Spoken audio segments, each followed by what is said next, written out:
In the heart of the North Atlantic, suspended in the vast expanse between Norway and Iceland, lies an archipelago of 18 islands.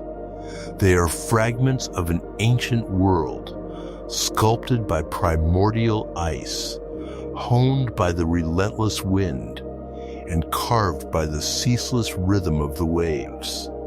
This is a land of profound dramatic beauty and a quiet, unyielding resilience. A place that seems to exist outside the normal flow of time. These are the Faroe Islands. From the vantage point of a seabird, they appear as emerald stepping stones in a formidable ocean, rugged, remote, and seemingly untouched by time. The quality of light here is different, a soft, diffused luminescence that seems to emanate from the very air itself, making the greens of the hillsides impossibly vibrant against the dark, brooding sea. The cliffs rise vertically, some over 400 meters, casting shadows that turn the water below into deep midnight blue. The islands are positioned at a latitude where the extremes of daylight and darkness define the year itself. In summer, the sun barely dips below the horizon, creating a landscape bathed in perpetual twilight. In winter, darkness dominates, and the rare glimpses of sun feel like a precious gift. But to look closer is to discover a modern, intricate society. One that has not merely survived, but thrived, weaving its existence into the very fabric of this demanding environment. One that has learned to balance ancient tradition with contemporary necessity. The Faroe Islands are not preserved in amber. They are alive. They are evolving, yet they remain fundamentally themselves. This is a story not of isolation, but of a deep and abiding connection to the sea that surrounds, to the land that sustains, and most importantly, to the people who call this place home. These 54,500 souls have created something remarkable. A functioning, modern, culturally rich society that refuses to abandon the traditions that define them. This is the story of life in the Faroe Islands, where weather is a constant force. Life here is shaped, governed, and defined by the elements. The weather is not just a topic of casual conversation. It is a constant, active participant in daily life, a force that dictates the rhythm of every hour. Sunshine, a sudden downpour, a thick blanket of fog that can swallow the world in minutes, and a gale force wind that you can lean your entire body against. All can make their appearance in a startlingly short span of time. The Faroes people have a well-worn saying delivered with a knowing smile: if you don't like the weather, just wait 5 minutes. This profound acceptance of nature's unpredictability is woven into the national character, a unique blend of immense patience, steadfast pragmatism, and a deep-seated, humble respect for the world around them. The population is small, numbering approximately 54,500 souls scattered across 17 of the 18 inhabited islands. This scarcity of numbers fosters an atmosphere of pervasive intimacy and familiarity. In this close-knit society, anonymity is a foreign concept. Everyone seems to know everyone, or is at least connected by a short chain of family, work, and shared history. Even in the capital city of Treshov, life retains a village heartbeat. It is a capital city where the Prime Minister's phone number is in the public directory. Here, amidst modern shops and government buildings, you can wander into Tings, a labyrinth of narrow lanes and turf-roofed houses, whose dark red wood speaks of centuries of history. Life moves at a human pace, unhurried, deliberate, mindful. The rhythm of family and community daily life in the Faroe Islands is anchored in the bedrock of community. In the small villages that cling tenaciously to the coastlines, often sheltered in fjords or perched on ledges above the sea, life revolves around simple, dependable, and time-honored routines. These villages are not quaint tourist destinations pretending at authenticity. They are living, breathing communities where neighbors have known each other for generations. The day often begins not with the sound of an alarm clock, but with the call of an oyster catcher or the low hum of the wind moving through the grass. For many, the first act of the morning is a look out the window, not just to gauge the weather, but to observe the sea, the great provider, the source of the island's prosperity and their very sustenance. A calm sea means opportunity. A rough sea means caution. The sea is not scenery. It is a conversation happening outside every window. The family unit is the cornerstone of Faroese society. Homes are sanctuaries of warmth and light, havens from the often harsh and unforgiving weather outside.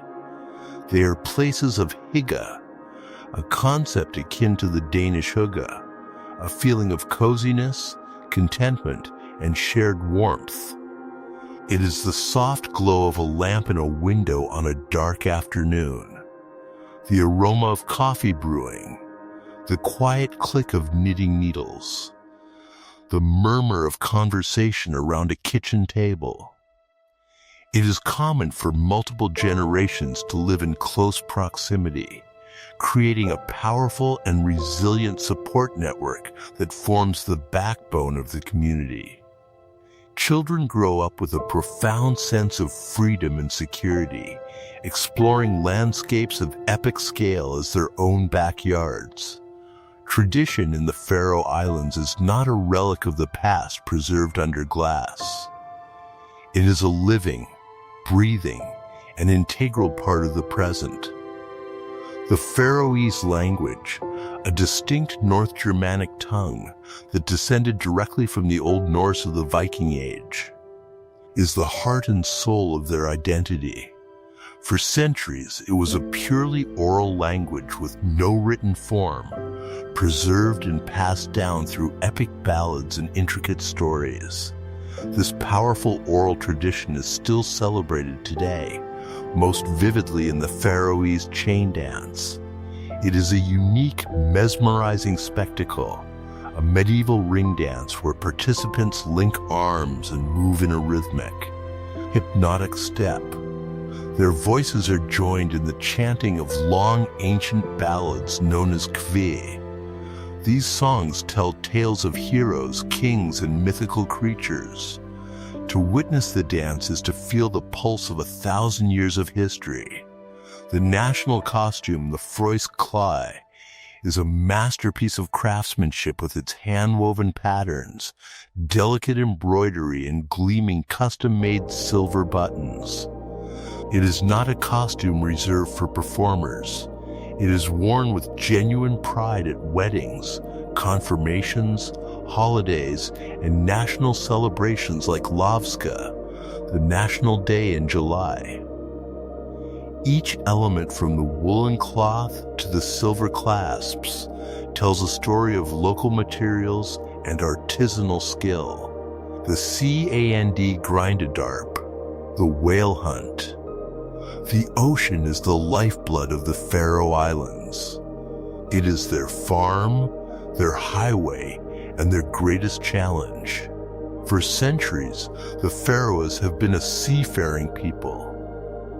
Today, the fishing industry remains the undisputed backbone of the national economy. But there is another relationship with the sea that defines the Faroes' identity in a way that outsiders often struggle to understand. It is a tradition that stretches back over 1,200 years to the Viking Age itself. This is the Grindadarp, the pilot whale hunt. When a pod of long-finned pilot whales or Atlantic white-sided dolphins is spotted close to shore, a signal goes out. Traditionally, a fire on the cliffs. Now an app alert. Within hours, boats converge. The whales are driven toward designated bays with sloping, sandy bottoms, approved hunting grounds scattered across the islands. It happens spontaneously. There is no set season, no quota. It happens when the animals appear and when community members are available. The hunt itself is remarkably swift. Boats form a semicircle behind the whales. Stones tied to ropes create a wall of sound and air bubbles that herds the pod toward the beach. Within minutes of beaching, hunters in wetsuits use specialized hooks to secure the animals. A lance is driven down into the spinal cord, severing the brainstem instantly. Death comes in seconds. On average, the Faroese hunt 600 to 800 pilot whales per year. The numbers fluctuate dramatically. In recent hunts, a single day has seen 825 marine mammals killed. Here is where understanding becomes complicated. The meat and blubber are never sold. By law, they are divided completely evenly and free of charge among the local community. It is not commerce, it is subsistence. It is food sovereignty. It is a statement about how the Faroes choose to feed themselves. When a hunt occurs, an entire village becomes a gathering place. Families arrive, children watch. It is treated as a communal event, not a hidden industrial process. The argument that emerges from those who participate is stark and worth understanding, even if one disagrees with it. A teacher named Jens Martin Rasmussen framed it this way: the animals here live free in the ocean until they are killed in seconds. Compare this to factory farming. Cattle and pigs spend their entire lives confined awaiting slaughter behind closed doors. We see our food. We know what it costs. Our children learn where meat comes from. There is transparency in our tradition. This comparison resonates powerfully within Faroese culture. The hunt represents visible, immediate, transparent harvesting versus hidden industrial meat production. It represents a small community's direct relationship with their food source, rather than dependence on distant supply chains. Yet there is complexity here. Medical researcher Plvehe discovered that whale meat contains dangerous levels of mercury, 100 times more than cod. These toxins accumulate in the whale's fat and muscle tissue because the animals are at the top of the food chain. For pregnant women especially, consumption poses documented health risks to developing children. He has spent decades urging locals to reduce consumption. The hunting continues. Some younger people, particularly women, have heeded the warnings and reduced or eliminated whale meat from their diets. But older generations and many men continue the tradition. An 18-year-old named Jonry Hegnessen expressed his intention to obtain a hunting license and participate. When asked why, his answer was revealing. A few people listen to critics from the outside, and the other half are pretty stubborn. I belong to that side. I hope the hunting tradition will live on for a few hundred years. This argument resonates with many Faroese, particularly older generations and fishermen. A teacher named Jens Martin Rasmussen expressed it directly. We live close to nature. You in Germany, you don't see your pigs being killed. It happens behind closed doors. But these animals you're critiquing, they lived free. They were never imprisoned. And they died quickly. But the tradition is not uncontested. A young filmmaker named Petter Sigurkirke documented a hunt in 2021 that killed 1,400 dolphins in a single day. The footage circulated globally. It troubled him. He has since questioned the necessity of continuing the practice. There are others who openly oppose it. A medical researcher named Peel Wei discovered that whale meat contains dangerous levels of mercury, 100 times more than cod. The toxins accumulate in the fat and muscle. For pregnant women especially, consumption poses documented health risks. He has spent decades warning locals about this danger. Yet still, the tradition continues. An 18-year-old named John Ree Hagneson expressed his intention to obtain a hunting license and participate. There's no particular reason, he said.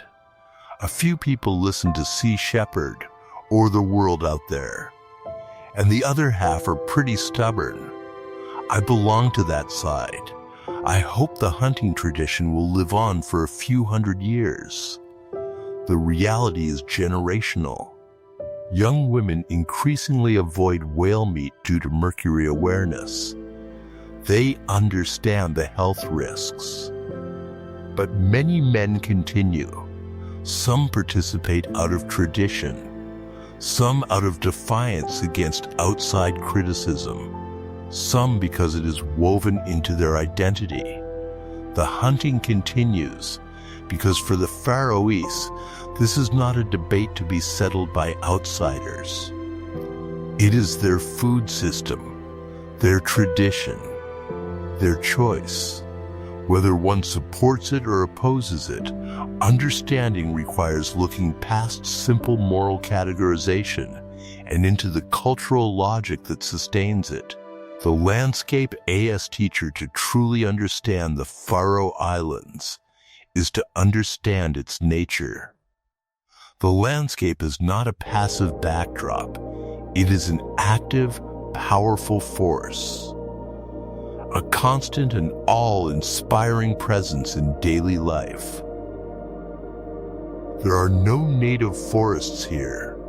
The islands are covered in a thick, velvety blanket of green grass, punctuated by dramatic basalt cliffs that plunge hundreds of meters into the churning Atlantic. The air itself feels clean and sharp, filled with the scent of salt and damp earth. This environment does not just invite exploration, it demands it. Hiking is a national pastime, a way to connect with the land, to clear the mind, to find a profound sense of solitude. Ancient footpaths marked by stone cairns were once the only way to travel between villages. Today, they serve as hiking trails that lead to some of the most breathtaking vistas on the planet.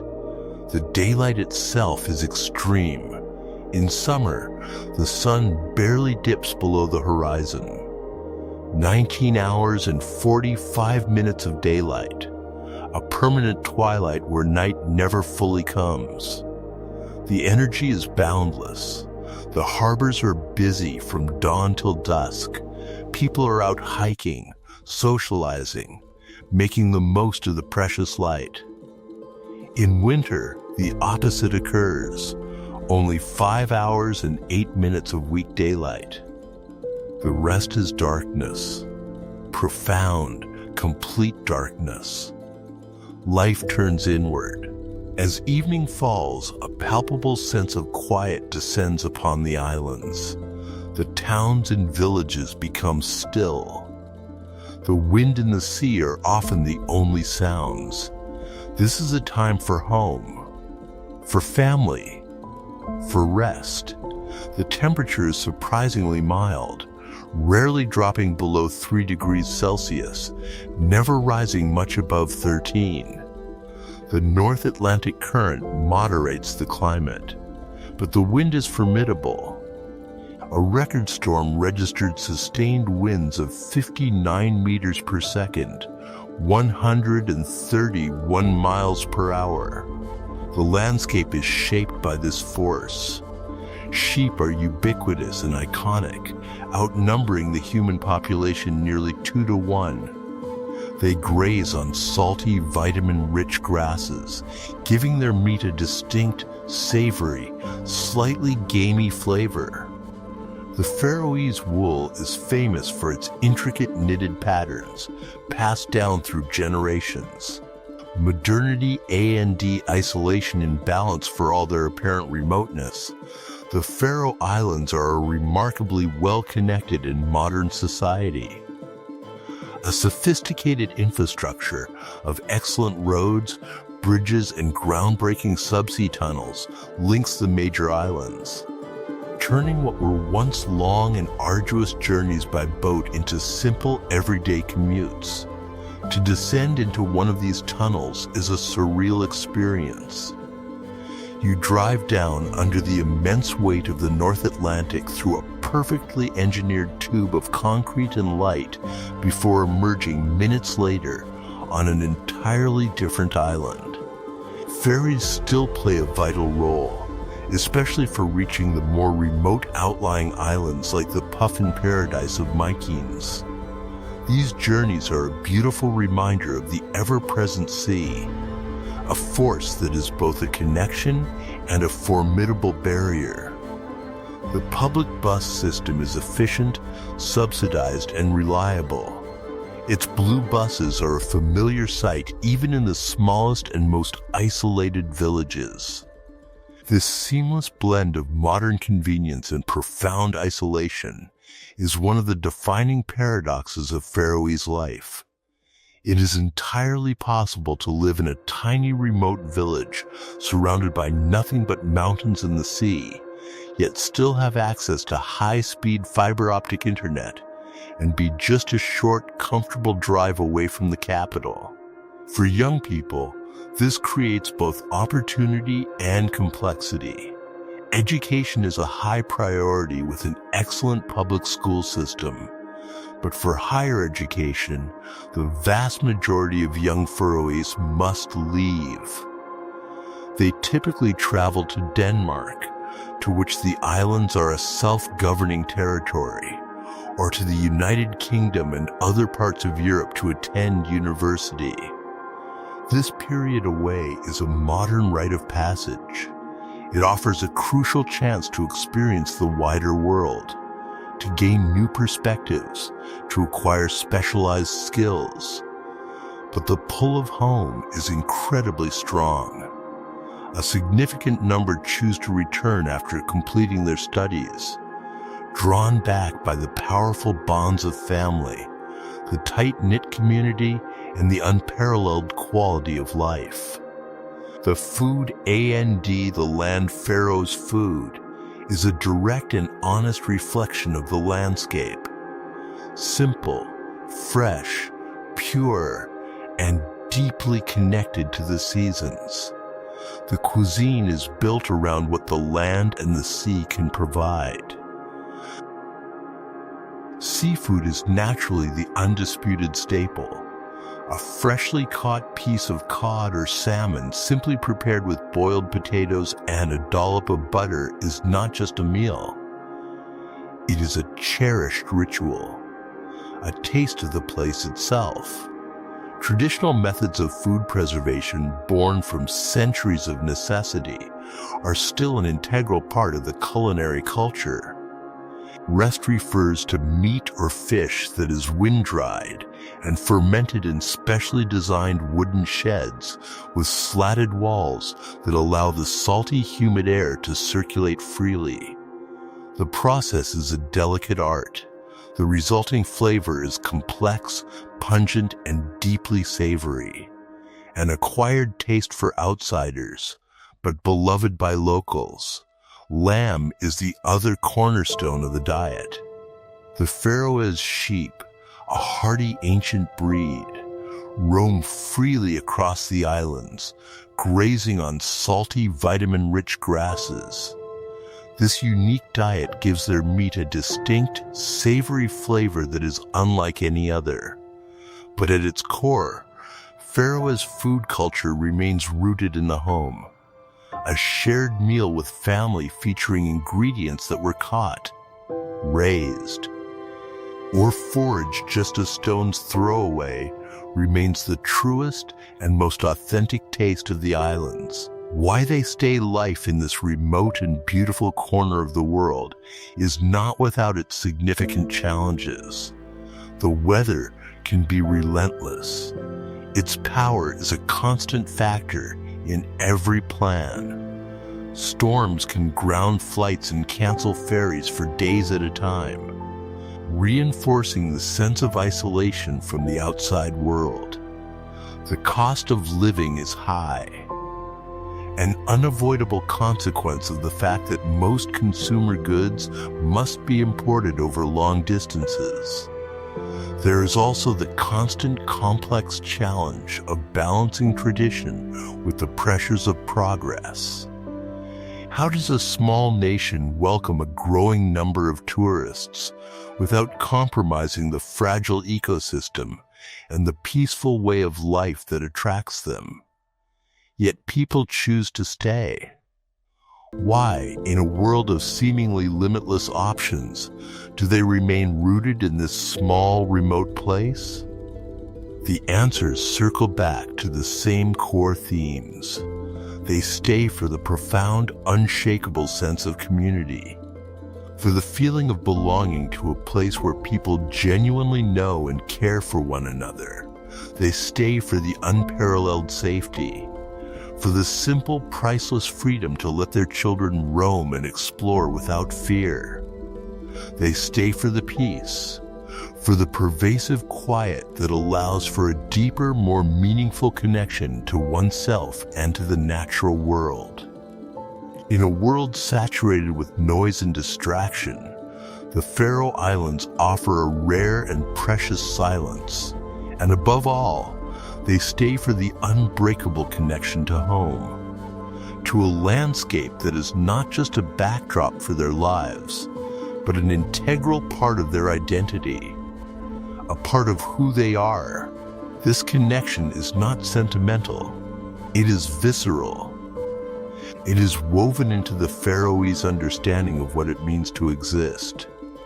It is a connection forged in the wind, in the sea, and in the shared collective experience of living in a place of wild, dramatic, and enduring beauty. It is the feeling of having roots that run as deep as the cliffs themselves. It is the knowledge that your grandparents walked these same paths, that your children will walk them too, that this small group of islands contains everything necessary for a meaningful life. The Faroe Islands exist in a delicate, beautiful, and constantly negotiated balance between the old ways and the new, between the untamed wildness of nature and the engineered comforts of modernity, between cherished solitude and essential community. It is a place shaped by the wind, the ocean, and a quiet, unyielding, and deeply admirable strength. Here, life is not measured in grand events or dramatic upheavals, but in the steady, dependable rhythm of the seasons, in the warmth of a shared meal, in the comfort of a familiar story, in the simple, profound beauty of the everyday. It is a living testament to the idea that in a world that is constantly, relentlessly speeding up, there is still a place and a deep human need for a quiet life.